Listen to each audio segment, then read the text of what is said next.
Land, sea, and coastal communities. One of the other things that I think emerges too is the way in which this region demonstrates that sort of a longevity, almost a longue durée of settler capitalism. A roundtable discussion about the environmental history of Atlantic Canada. I'm Sean Courage, and you're listening to episode 40 of Nature's Past, a podcast of the Network in Canadian History and Environment.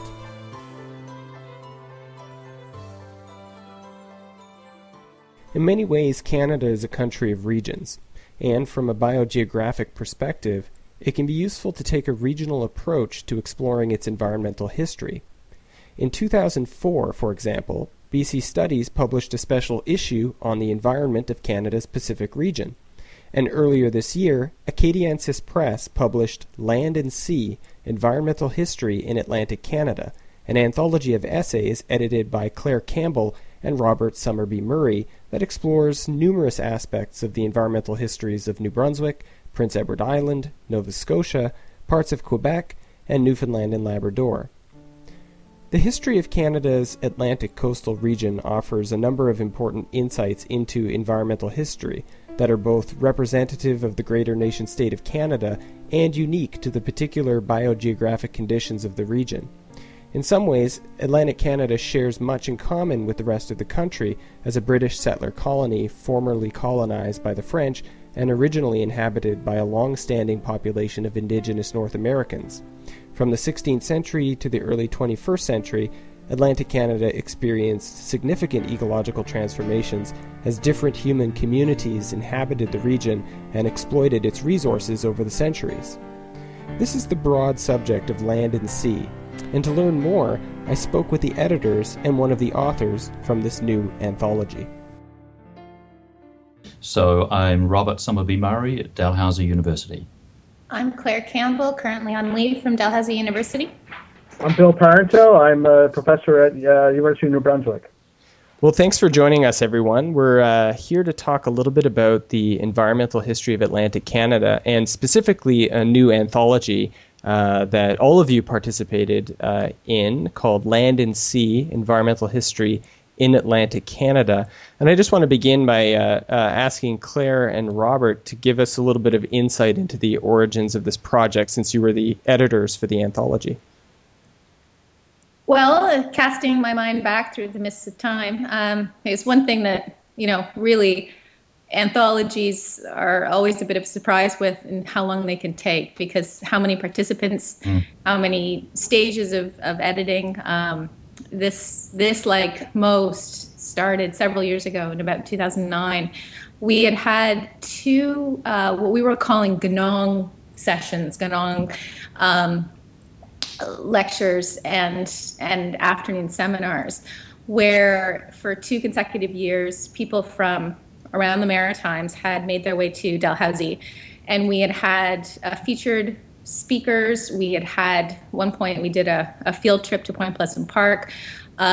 We had a series of planning discussions about what kinds of things we could do, because one of the things about doing environmental history in Atlantic Canada is that there are a lot of us, and yet we are sort of oddly scattered and disconnected. Mm-hmm. And so we wanted to do a series of, we were brainstorming projects that would allow us to work together. And I actually hope that some of the other projects come to fruition, such as some team teaching courses. But the idea of an edited collection was one of the suggestions that came out of, I think, even the first Ganong session in 2008.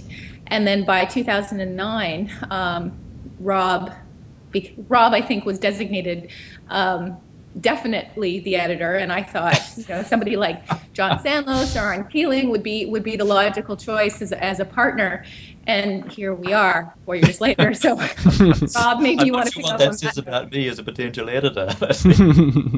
But absolutely, Claire. I mean, this comes out of a set of possibilities with the historians of the environment in the Atlantic region, and so that gathering together in all sorts of ways, looking at options for getting these stories out and finding a way to put these together in some coherent form really has a long genesis. And I think as well in those discussions we felt that there was a long history of scholarship in our region focusing in on environmental histories, both singular and plural, and everything from different forms of resource extraction all the way through to contemporary issues around environmental resource management. And so the idea of a collection was to gather some of these possibilities together, essentially to showcase, in many ways, the thematic pieces that we could draw together from this, as Claire's put it, rather disparate group of people initially. And I think that's one of the strengths that we saw here in terms of organising the project. It was really, here's a great outcome if we can put it together. Right, and the region itself has this fantastic emerging network of scholars in environmental studies and environmental history that I think we've been seeing over the past several years, from the first Ganong lecture up to the publication of this anthology. Can you tell us a bit about the organizing framework for the anthology? How did you go about arranging the essays? What was your guiding principles? There were a lot of hours in front of a whiteboard, Sean. Yes. And some innovative photographing of whiteboards with blackberries to send to each other. Exactly. It was a nice mix of low tech and high tech, I think, that we were working on. It was one of those things where we didn't have the organizing framework in mind when we issued the call. And I think that, again, that's a useful lesson, because we as Rob said, there's a wonderful history of environmental history in the region, but we didn't want that to determine the course of the anthology. Right. In many ways, one of the really interesting things about the historiography of Atlantic Canada is the clear generations, the clear evolution of the scholarship between the sort of major geographical thinkers in the mid part of the 20th century and the kind of work that's being done now. And so the call itself was very open, and we played around, I think, with a number of frameworks. We were overwhelmed by the number of submissions, it should be said, and it was really difficult to winnow down what we could fit. I mean, I think, Rob, we had well into the 30s in terms of submissions, and as it is, the anthology itself was quite big, and so we didn't have a framework. We wanted it to be chronological, or we wanted it to be there were a certain number of themes we needed to cover. We really wanted to see what people would return to us with, and the clusters that emerged, sort of knowledge of the natural world, experiments in conservation and types of management, and then community response and adaptation, they sort of clustered quite organically, I think. Yeah, absolutely. And inside those, we were looking for some elements of chronological coherence, mm-hmm. but we're also looking at ways in which those thematic clusters could demonstrate the different ways in which we have approached environment over time. Mm-hmm. So the idea of actually constructing the natural world, what forms does that process take in terms of resource elements, responding to particular positions and even ideologies around nature and landscape, and then all the way through to the ways in which we manage quite explicitly. And I think Bill's work is a great example of the ways in which we wanted to see the management structures around environment that have evolved in terms of historical change. And then also thinking about this issue of community and sustainability. And that got us into some areas that I think are really very, very topical for many of us in terms of connecting to natural hazard research, connecting to community response to climate change, severe storm event, things like that. And that sweep chronologically and topically really allows us to go right from European attitudes to nature and the politics of those all the way through to the topicality of small communities, large communities responding to changing climates. I will. Go ahead, Claire. If I can just add, I mean, I will say one of the things that I struggled with, and I suspect, editors of anthologies generally do, but particularly when you're dealing with a region that, on the face of it, you look at a globe of the world, it's a very small part of the planet Earth. And yet, when you consider the centuries of history and you consider the diversity of ecologies, there was no way for us, we couldn't ensure that it would be fully representative, right? I mean, we couldn't, we didn't want an anthology where we were allocating on the basis of sort of, proportional representation more than good scholarship. And so it's eclectic like any collection because it comes together, as Rob said, thematically more than arguably thematically more than geographically.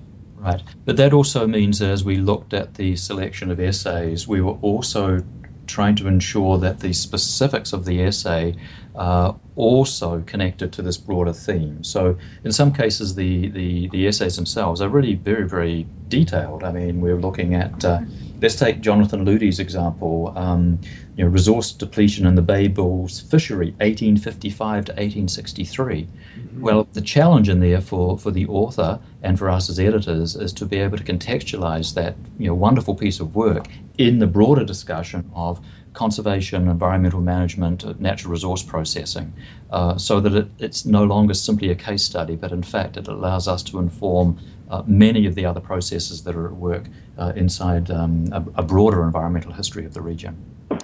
Just to follow up on this question of structure of the book, did you find challenges in terms of keeping a kind of chronology? And environmental history in Canada and in the United States is often weighted more to the modern period than pre-Confederation or an early modern period. Did you find that you encountered fewer submissions that dealt with an earlier period in Atlantic Canadian history? I think that's fair. I think we were lucky in that there was some really excellent work done on the 19th century, the mid and late 19th century. But considering, again, the sort of centuries of encounter and adaptation and exploitation, certainly most, I think it's fair to say that most of the scholarship is post-Confederation, with comparatively little in the colonial period. Yes, although we certainly were able to pick up some key discussions in terms of some 17th and 18th century work as well.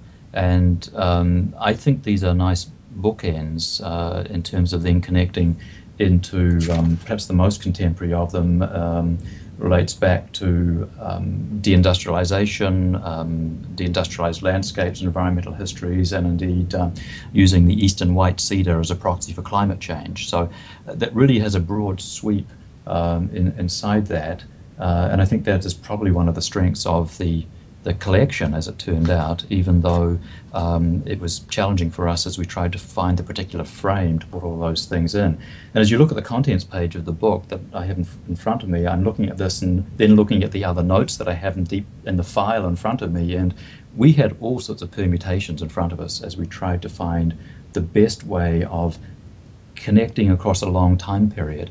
And as Claire has suggested, there are a number of gaps. I mean, I think one of the challenges we see is working, for example, First Nations understanding of environmental change into this, both from a historical and a contemporary scene. And a challenge with a collection like this is always that balance between getting that breadth of coverage, but also realizing that you have space limits in a book, in a collection of this sort. Well, let's broaden out the conversation then and bring Bill into this to sort of ask the group what is it about Atlantic Canada as a region that makes it distinct in terms of its environmental history from other parts of the country? Or, I mean, you could ask the opposite question, or in what ways is Atlantic Canada really representative of Canada's environmental history? I would say it's distinct for the length of its history of settler Aboriginal interaction. I think that's the difficult thing is that's probably the early environmental history of the region during settler European interaction is probably the weakest part of our historiography at the present, and certainly something that needs a lot of work. I've started to do some projects with my undergraduate honors classes on regulation of rivers, for example, and waterways. But I would say that's that. And I think the other thing is that the region is more integrated than other parts of Canada, modern Canada, into the Atlantic World Colonial Project for centuries. the patterns and timing of settlement, resource policy, and resource exploitation. All 4 colonies were driven to a great extent by colonial economic initiatives and objectives. So I think that's something that makes the region distinct. I'd say, being the kind of quintessential Mackenzie King Canadian, I'd say on the one hand and on the other hand. On the one hand, as we've talked about the organization of the book, the diversity is really prominent. And when I think about sort of images of prairie environmental history, the Atlantic region has a canon of iconic moments. But I didn't in the submissions, and I still don't see a defining period and a sort of a singular image that the region has carried through the 20th and 21st centuries. It can morph very easily from 17th, 16th century contact to 19th century coal reserves to 20th century fishery collapse. And that would lead me into on the other hand, where it's representative of environmental history and environmental trajectory, is that as we know, there are maritimers in northern Alberta, right, employed in the oil sands, and the region of Atlantic Canada has been basically trying to tell the rest of Canada and North America that harvest-based resource extractive industries are ultimately not sustainable, and they're not socially sustainable, they're not environmentally sustainable, they're not even economically sustainable. And in that sense, we're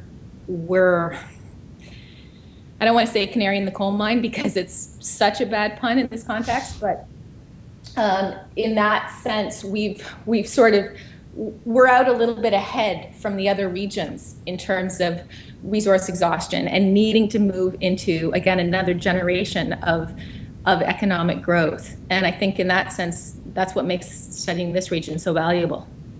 We're ahead of the curve. I would agree.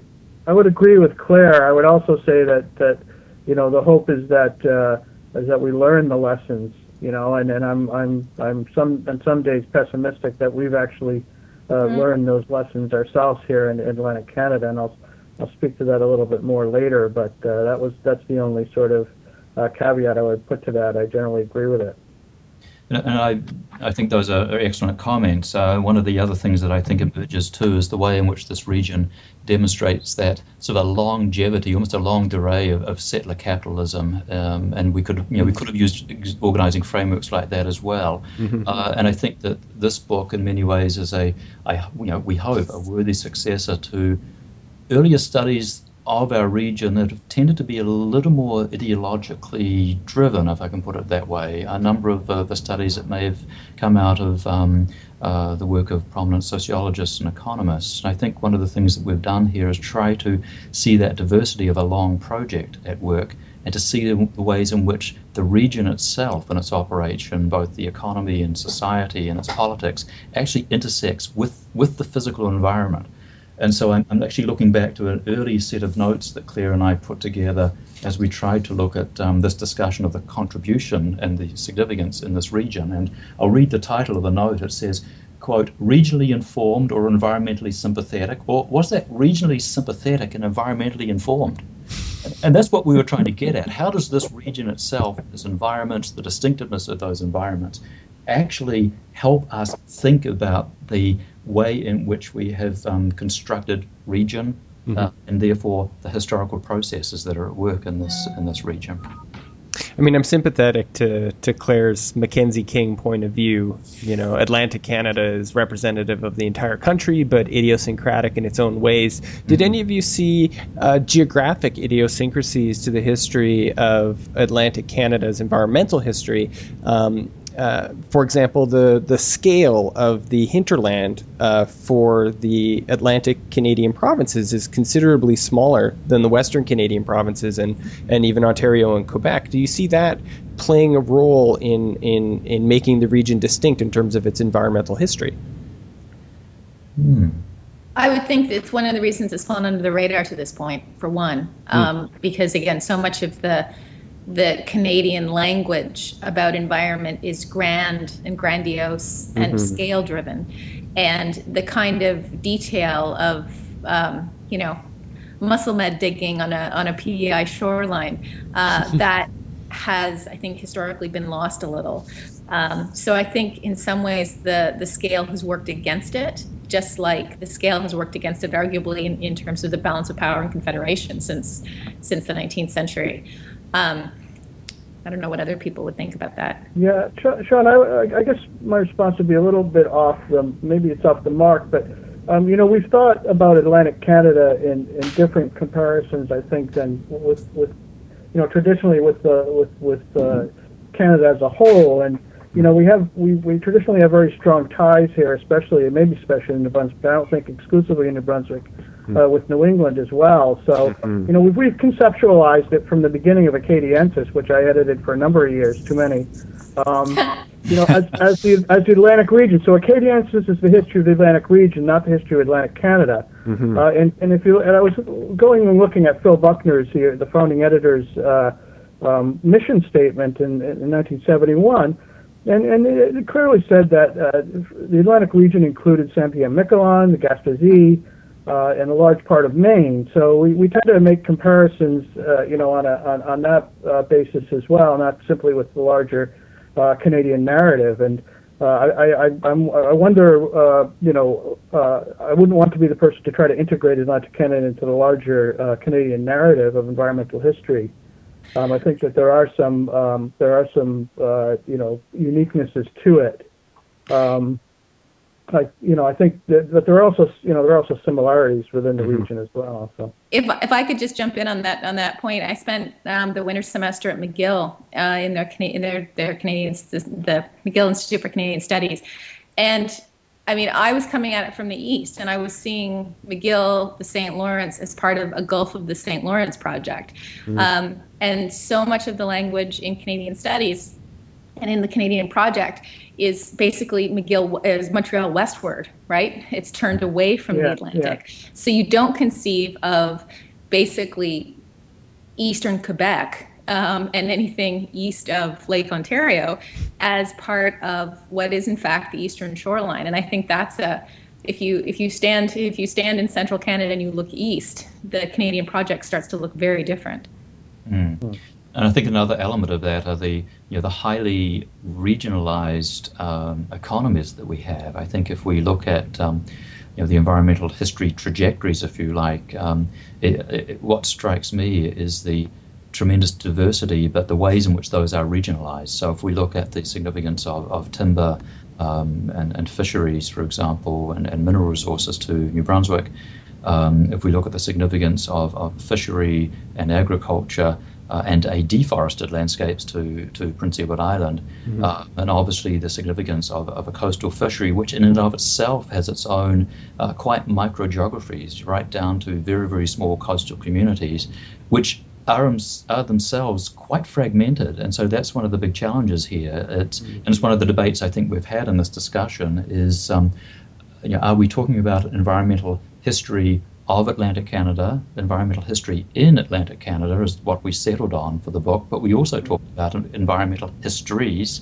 of Atlantic Canada, with a real emphasis on the specifics and the regionality of that, and then the challenge of contextualizing that in part of, as Claire has put it, part of that bigger project at work. So the diversity in the region, I think, is one of the strengths that feeds in, and I think we hope shows up in the essays in the book.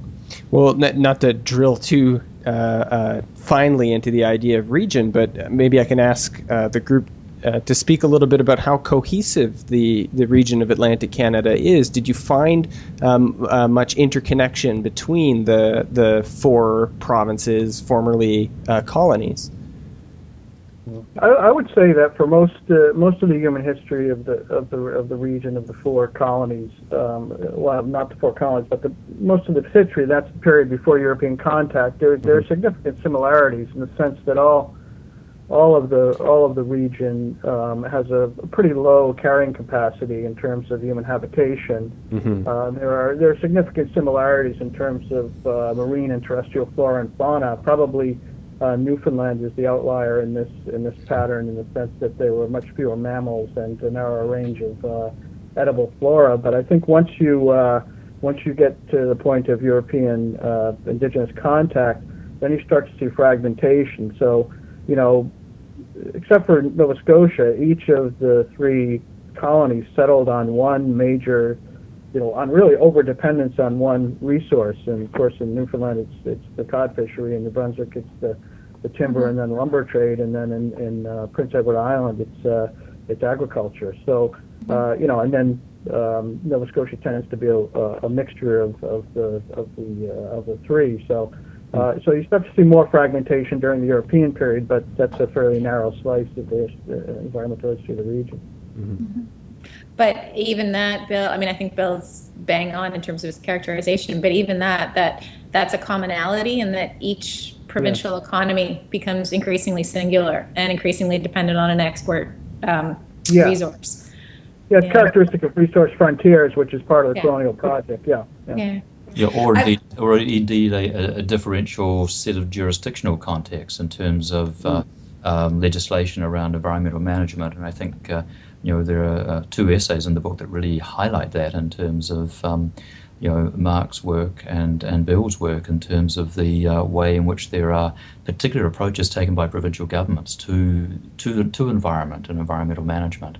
And just differences start to appear, I think, as we compare those different, as I say, jurisdictional setups, and then look at the way in which settlement changes, the way in which industry clusters, necessarily around specific resources, and we start to see what Bill's referred to as fragmentation, but I think an increasing diversity in terms of what the consequences are for environmental histories and indeed contemporary environmental management. I would also just add, I think it's like a lot of things that when you're outside the region looks much more cohesive, and the closer you get to the shoreline or to the ground, the more divergent and fragmented it looks. One of the other sort of niche initiatives has been supporting the new Northeast Atlantic Canada Environmental History Forum.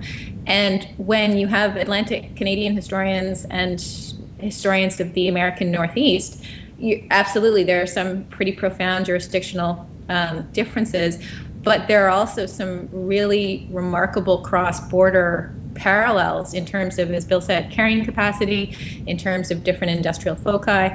And so it's not, if you're in it, it's almost harder to see how those patterns, if you're deep in it, it's harder to see how those patterns in fact spill out from the region and are cohesive as they are. Right.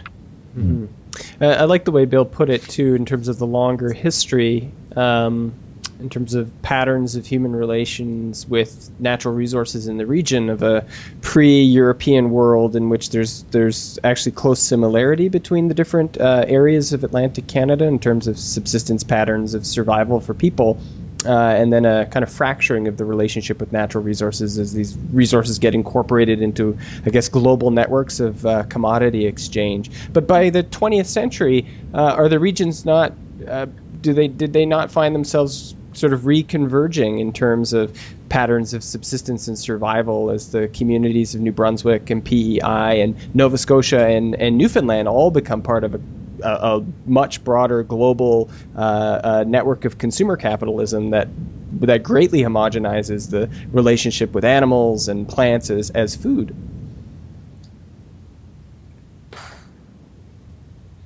You know what? I'm almost inclined to think that the homogenization that takes place is, I don't want to say sentimental, but it's more, and again, it's almost something that I would see as being more imposed on the region from the outside. The cohesion that the quote unquote Maritimes emerge with is, again, its role relative to or vis-a-vis TROC. And the sense of commonality, I don't think is so much in that kind of material sense, Sean, that you talk about, but one that is the region is cast as kind of more sensible, or to a kind of strangely non-industrial lifestyle of family and tradition and culture and those kinds of things, that kind of romanticized image of the region. And I think in that sense, they're sort of blurred together. But in terms of sort of active cooperation between provinces, of active initiatives between a lot of these scattered and depopulated communities, I think that's the kind of thing that environmentalists would like to see more than we've actually seen. Yeah, I mean, I guess it was the point I was driving at too, is that by the end of the 20th century, the suburbs of St. John are not terribly different from the suburbs of Halifax in terms of patterns of energy consumption. People are driving cars, people are eating fast food. The relationships with nature across all of North America seem broadly similar, where it became, by the end of the 20th century, as wasteful consumers in St. John as there were in Vancouver or Victoria. I think that's fair, but I do think, as someone who was a come from away for a lot of years, there was always a sense of, if you left Halifax with its multiple universities and plenty of people who were from away, you didn't go very far outside the city to scratch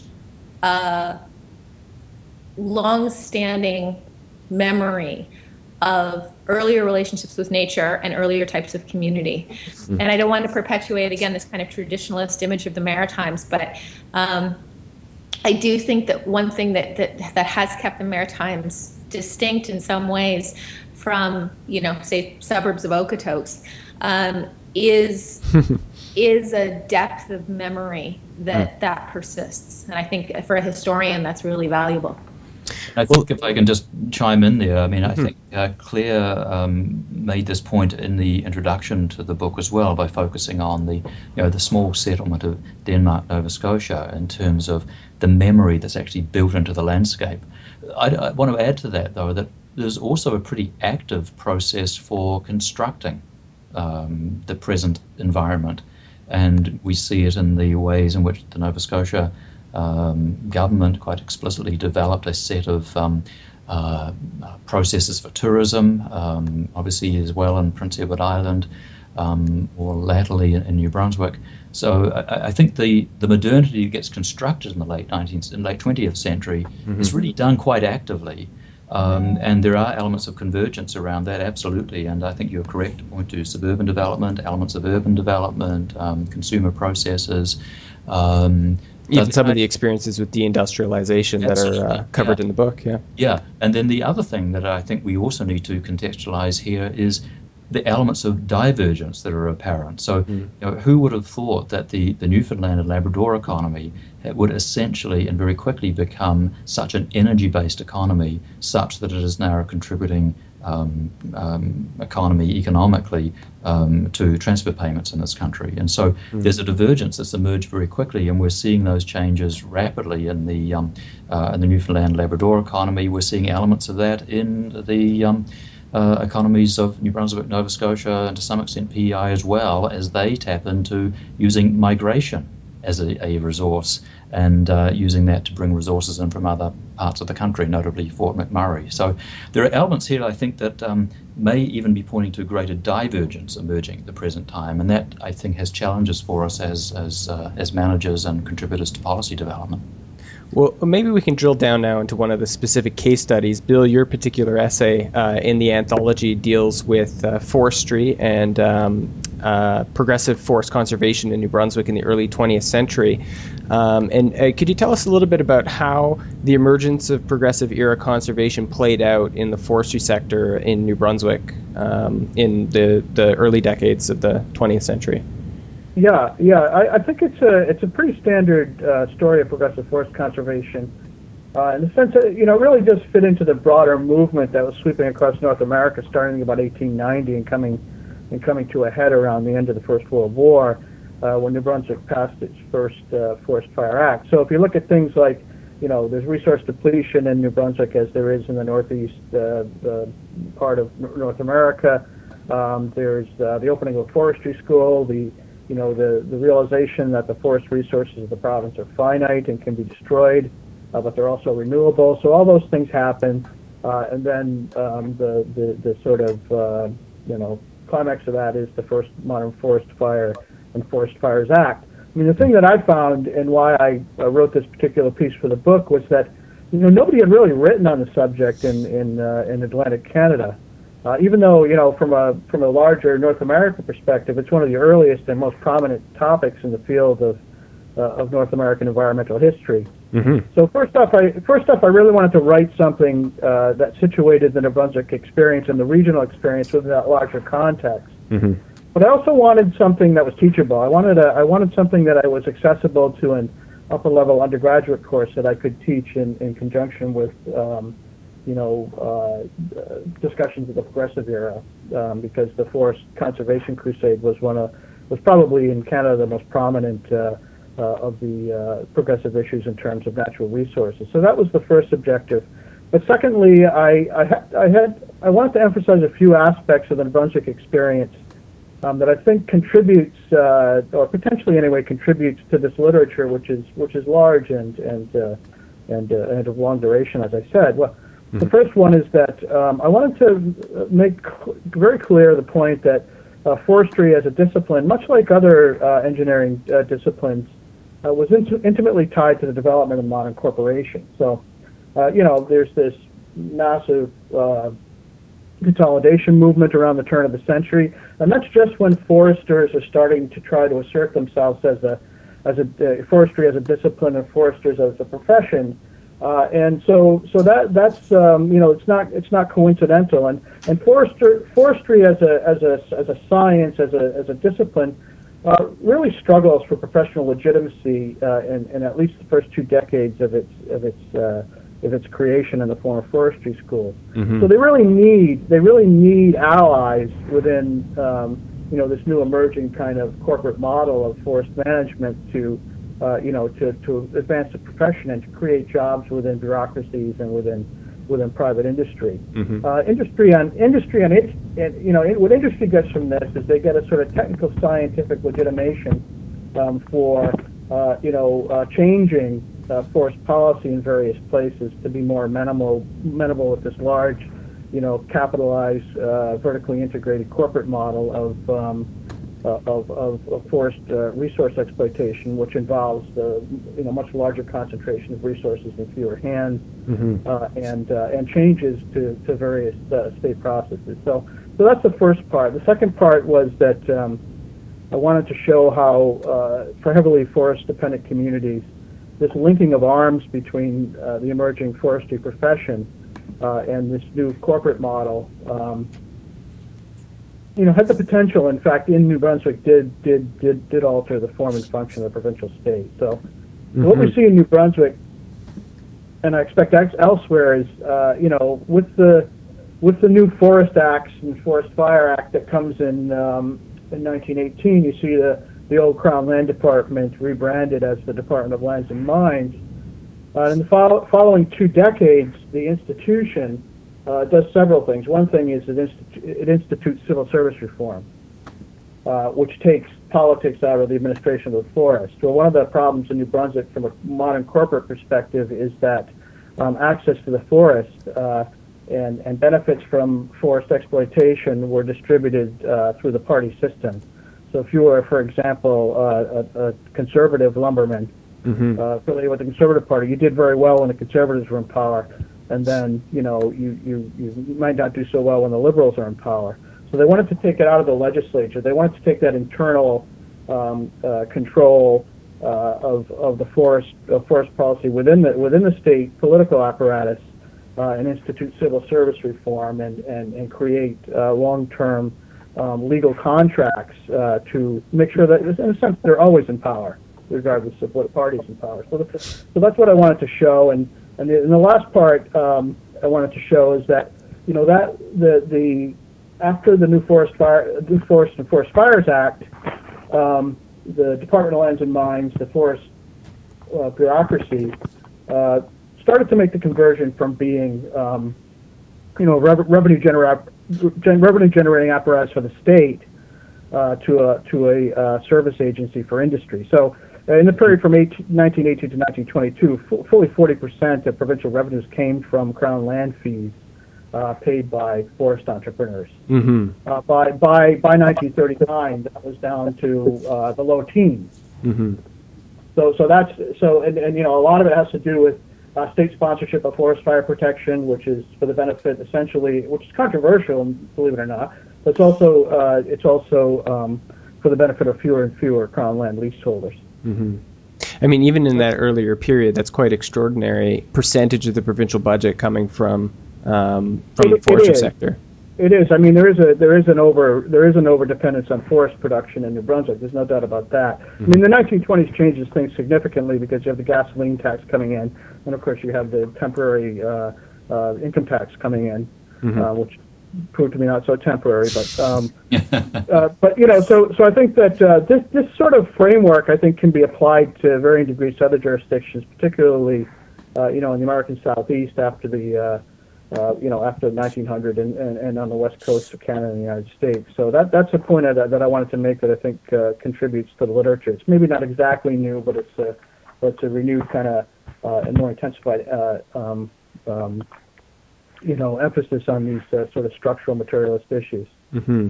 And you make a strong case about a kind of interconnecting or melding of the interests between the emerging provincial state and these private corporations. Do you see lessons or this case study as being sort of representative of what was happening across Canada in terms of resource industries and provincial governments? Yeah, I mean, in terms of the linking arms, certainly. Yeah, I mean, if you read Mark Kullberg's book on the 100th anniversary of the Toronto Forestry School, mm-hmm. and you can see how seamlessly people move into industry, government, and universities, mm-hmm. In terms of being professional foresters. So I think that has very long-term implications for a place like New Brunswick. And if I can finally push you into talking about Fracking Bill, do you see lessons for New Brunswick in terms of its current resource industry interests? Yeah, I don't think you need to push very hard. No, I mean, I think what happens. This is the genesis of what I think this linking arms and this sort of marriage between forestry and corporations in the state, which isn't uncomplicated in any way, and it's not a conspiracy. But this sort of linking of arms really creates a consensus among these three groups and results in what social sciences have called the techno-corporate state, this iron triangle of government, industry, and scientific forestry on various issues. So as the federal government gets more involved in forestry, forest science emerges in the middle decades of the 20th century. And corporations become entrenched in a sort of major driving force in that structure. Then you really see how difficult it is when the environmental movement starts to gather steam, mm-hmm. In the 1960s. How difficult it is for citizens groups to penetrate that iron triangle. Mm-hmm. So the best case study would be Mark. I think that's part of what Mark's getting at in his essay on budworm spraying that's in the book. Mm-hmm. But also I think it's characteristic of the very public debate in the 1970s by citizens groups in the Conservation Council of New Brunswick, which that's its really first major campaign. It just shows how difficult it is, because what happens in New Brunswick as opposed to Nova Scotia is the burden of proof is on the citizens group to show tangibly that budworm spraying is harmful to human health, which is a difficult thing to do, that kind of causality.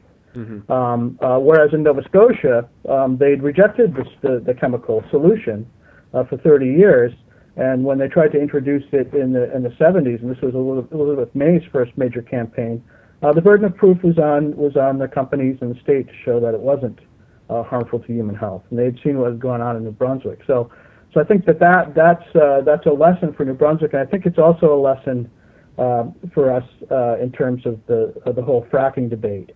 The government keeps saying to us that here that they're going to have the strictest fracking regulations in North America.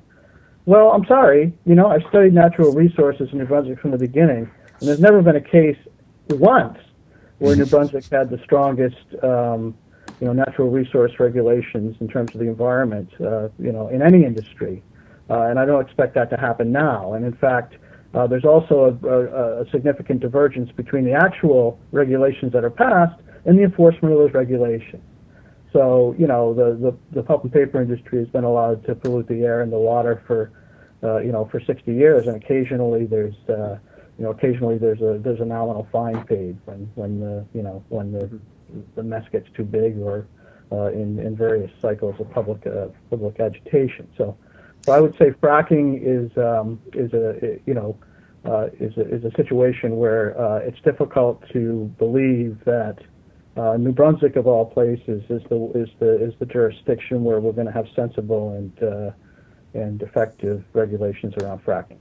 And we had Mark McLaughlin on the podcast last year when we talked about the environmental movement. He told us a little bit about his case study on insecticide spraying and budworm in New Brunswick, which in a lot of ways seemed to me to be a significant turning point in this kind of coalition of environmental interests between the provincial, state, science, and private industry, as well as citizens in New Brunswick, who for much of this history through the 19th and 20th century seemed at least to see their own self-interest being served in that relationship between science, industry, and the state. Mm-hmm. Yeah, I think if you looked at all of North America, then you'd see the interim between the progressive conservation movement and the environmental movement. You'd see that kind of developmentalist ideology being evident in most places. Mm-hmm. It's really but at that time, the field of ecology is starting to develop, and hydrology, and people and scientists are really the ones who are looking for technical solutions to water, air, and other forms of pollution. So I don't think New Brunswick's particularly unique in that sense. So this was just one of several excellent case studies in this anthology. Before we run out of time, I want to ask the group what they see as the future of environmental history of the Atlantic Canadian region. If you could think of a kind of wish list of where you hope researchers go, what might come to mind? I'll go first, I guess. I think the earlier period. I've done a project called Loyalist Environments, where we looked at river fisheries legislation, which comes really 2 years after New Brunswick's formed, and it actually starts in the 1760s in Nova Scotia. So there's a fascinating environmental history of the Loyalist and pre-Loyalist period to be written during the European era. So I think there's that, and that's the weakest part of our historiography right now. But my response really to that is more not so much subject areas, but emphasis. I think we're really in a transitional period in most places in Atlantic Canada right now, and I think it's really incumbent upon environmental historians to take part in the public discourse on a lot of these issues and to have their voices heard, because I think we have a lot to offer. We have a long history of resource exploitation here, and as with fracking, there are a lot of these issues where an historical perspective can really contribute to the political discourse, and really address some of the misconceptions that are being put out there by corporations and our government. And I think that in New Brunswick, in particular, we have a freedom of speech problem here, and people at the university, like myself, I think have really a responsibility, because we are protected, certainly by our unions, and one would hope by our universities to speak our mind and to have the freedom to do that. Here, here. I think that's brilliant, and I absolutely agree. Yeah, Sean, I'd say that in terms of where the field needs to go, it's not necessarily a wish list of subjects or topics so much as it is continuing the trajectory of mobilization and engagement in terms of history, not simply for scholarship's sake. People in Atlantic Canada are living through the consequences of centuries of environmental degradation. And, we can teach about it. That's one kind of engagement. But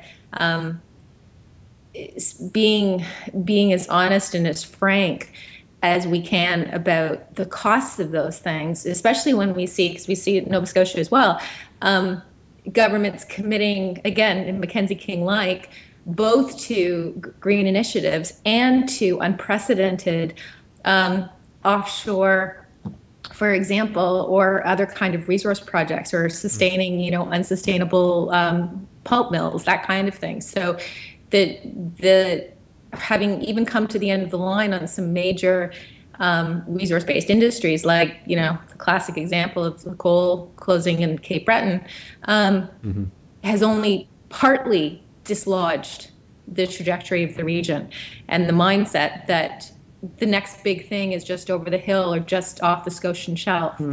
And that's where I think historians are really, it is as Bill is suggesting, it's a civic duty to be as honest and as frank and as relentless about that message as we can be. Let me add as well that I think there are a number of sort of topical elements that also feed into the approach that we take to environmental history and its relevance. I'm thinking particularly, and it does come back to the example that Bill has used in terms of the fracking debate right across Atlantic Canada at the present time. Much of what we've framed in terms of how we use our resources comes out of that developmental perspective, long histories of particular forms of settler capitalism.